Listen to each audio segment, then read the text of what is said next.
Happy New Year, everyone. It's 1st of January, 2025, Why do you and have so much I'm energy, Andy. What did you say, Scott? I said, why do you have so much energy? Oh, well, I've got a few glasses of the champagne inside There, me, so, there. Uh, for the I'm Andy, by the way, yeah, and they know that. For they those know that. people who are just listening to this, let me describe Andy's outfit at the moment. I mean, he is decked out in a black on black tuxedo, wearing a lovely blue bow tie, and he is still pouring the champagne to celebrate with all of you right now. Happy New Year, Andy. Happy New Year, Scott. It's a pleasure to be here again, and a pleasure to start a new year on the 1st of January with you. Thanks. And all our listeners, of course. Do you want to keep going with the intro? Oh, I can do. This is the T and Timbits podcast, global perspectives on business development to help you prosper in the new year and beyond. So, as we kick off the new year, we are going to be talking about change, and we are going to focus on that because everybody wants to have a New Year's resolution of some sort and kick off the new year with some type of incremental or dramatic change. The problem is most people go for dramatic change over incremental change, and most people fail. Today, we're going to talk about that particular thing, and we're going to identify the need for change. But before we do that, Scott, do you have a story for us? First of all, I want to congratulate you for getting through the intro to the episode. Well done. And I actually don't know if most people go for dramatic change. And maybe that's just a cultural thing. Canadians often get criticized for not for just doing slight, gentle, incremental change too much, and not taking a page out of the other playbook. Anyway, we'll get into that. I was going to just share my own personal reflection on this time of year and this moment professionally, looking ahead into 2025. And it's around about this time 2 years ago when ChatGPT was catching fire. It had launched a little bit before that, but we're talking like we're right on the entryway here. And at the time, like I and a lot of other people thought, oh my God, our lives are going to be utterly upended by the end of this year. And here we are 2 years later, and I think everybody has got a better appreciation for the power, efficiency, prosperity that it can bring, the risks, the concerns, the trepidation that comes with that as well. But we're not seeing a crisis of disruption. And I still think that's coming. I still think that it's not about if, it's when. And so that got me thinking about sort of how we need to be postured for change and what we need to do about, changing. And I, in this case, being able to be ready for it, to embrace it, to be curious about it, to integrate it into our work, to offer it to our clients, to support the technology is all very much what we have had discussions and formally said, yeah, I mean, it might seem like an obvious decision to make, but yes, like this has to be, something that becomes part of what we do and how we understand and what our delivery in our service. But it can be very distracting at the same time. It can be used for a wealth of things. And as soon as you start entering the AI conversation and even just sort of the thought leadership about it, people want you to help them use it for anything that they do. And then I think the question becomes, well, wait a minute, are we becoming an AI agency, or are we, still a digital experience agency? And I think it's really compelling to try and follow the bouncing ball. Like, oh yeah, like this is what everybody's talking about, and everybody wants to talk about it. Problem is, people don't know how to spend money against it. They don't know what value it's going to bring. They don't know what the disruption is going to be. It's hard still to some cases are obvious and easy, but not all. So the bringing this all back to our theme at the moment is, yes, we need to change in order to have the right posture, embrace this, and be good at presenting it to our market. But we can't abandon everything else and what's really provided quality of delivery that we're known for it. If we're going to embrace it, offer it, support it, it's got to be in that lane, because there's going to be so many lanes that this is using. And that's something that I think we've just got to be really confident, clear about internally, as much as, probably even more so than our external posture. So anyway, that just got me thinking about, like, how do you think about change? How do you decide when to change, what to change, how fast to change? And we'll get into it, but I think it sort of involves establishing some of those filters and ground rules for yourself. And that was a long story, but there you go. That's no, but it was a very relevant story, because you're completely right that everybody thought that there was going to be this dramatic change with the introduction of ChatGPT and other AI systems that spilled off the back of it. But that's not what happened. What's happening is an incremental change. So it ties in really well with today's episode. And I think that's actually both a positive and a negative thing as well, because people don't necessarily pay so much attention now to how much AI is taking over their lives and how much of a reliance people are having on it. So, and I'm gonna just quickly jump into the wording. I know it was just off the cuff, but like, taking over your life, I don't see it that way. I think it has potential to, like, if you're not, I think it's supporting, enhancing, optimizing, enabling, as opposed to quote unquote taking over. I know you didn't mean it in that way, but I just to again sort of share the place where my mind's been at lately.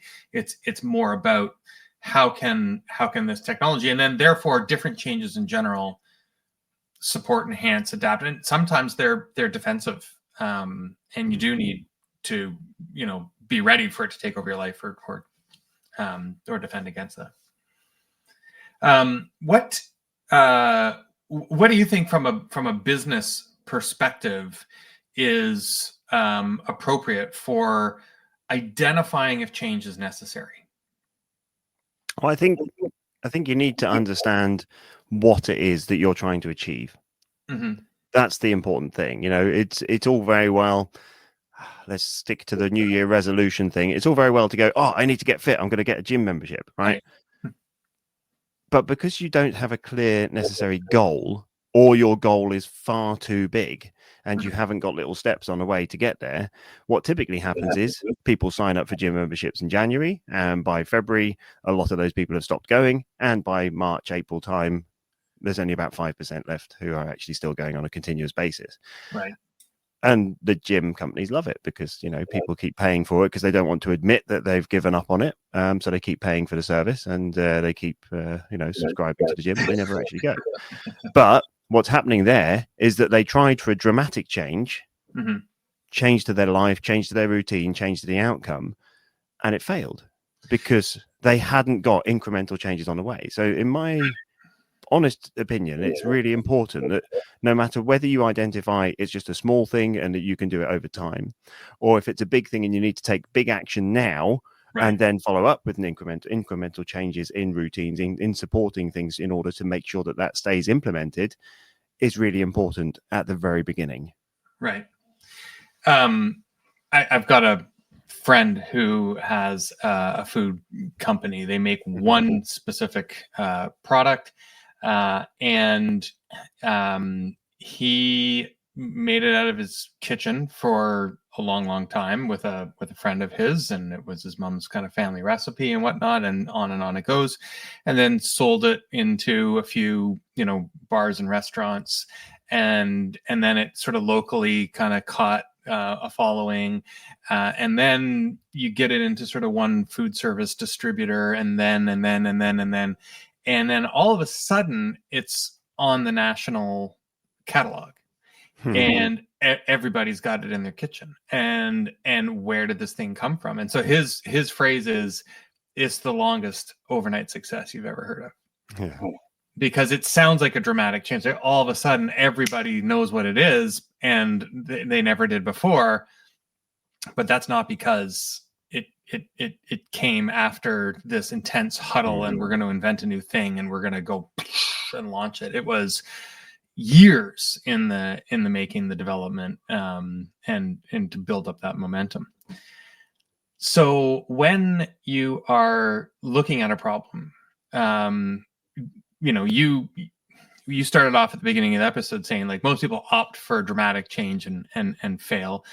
Let me challenge you on that. Do you think that that's actually what happens? And is there a process for deciding whether or not a big change, quick, hard right turn is warranted, or is it always more prudent to crawl, walk, run, and then all of a sudden you're going to look back and be like, yeah, of course we needed to do this? I think it is incredibly common that if someone realizes a change, because as creatures, as humans, we resist change. We like being comfortable. Mm-hmm. So if we have decided that something is not working and we need to make a change, that first instinct is a dramatic change. Yeah. We need to stop doing this. We need to do more of that. We need to, get fit. We need to, stop selling this product. We need to stop working with that customer. It's a fear of being uncomfortable, or it's a feeling of being uncomfortable that forces us to recognize that a change needs to happen. But in order for us to recognize a change needs to happen, it often needs to be something quite dramatic. Otherwise, someone else from the outside needs to guide us on that journey, which is where salespeople come in to help us realize that maybe we can improve the way that we're doing things or change the way that we're doing things incrementally over time. I think the problem is that a lot of people, once they realize they need to make a change and they've had that dramatic mindset of changing, that's where they stop thinking about it. And they just go, right, we're going to do that. And they take action towards the dramatic change, rather than taking those steps to decide whether or not a dramatic change or an incremental change is necessary. Mm-hmm. And if it is dramatic, then how is that going to be supported and how is that going to be implemented over time? Because even a dramatic change needs incremental changes to take place in order to make sure that it's effective and efficient and stays, actually in place. So I listen, I totally agree. You got me thinking just in the moment here, either way, a change without the plan is absolutely foolhardy and just completely, bound for failure, right? And so even if there's high urgency, high demand, high intent, high ROI, the faster you make the change, you always need to build as robust a plan as possible. And so, if you're in a real emergency situation, if time is absolutely genuinely of the essence here, still scrapbook something, sketch out something for like, okay, well, we're going to do this, and then we're going to do this, and then we're going to do this, and then we're going to get to here, and then we're going to validate, and then we're going to go. But by doing it that way, and let's say you're not in the emergency situation, you can then turn the urgency dial. You can turn the speed dial. You can say, okay, well, let's still do it in this sequence, and if we can, we'll be a little bit more patient, intentional, and considerate about it, and we'll do each step sort of in a conscientious manner, and we'll check and validate as we go, and we'll confirm the next step of the plan is still the most appropriate one, and whatnot. But if it's going well, and if then it will naturally kind of accelerate or gain momentum. Yeah. And so I think if you approach it that way, from the perspective of like, listen, I got to slow down to go fast, and think of it that way, then what might need to be a dramatic change, you can pursue it. You can start it incrementally, but then with a plan to pick up speed as you go.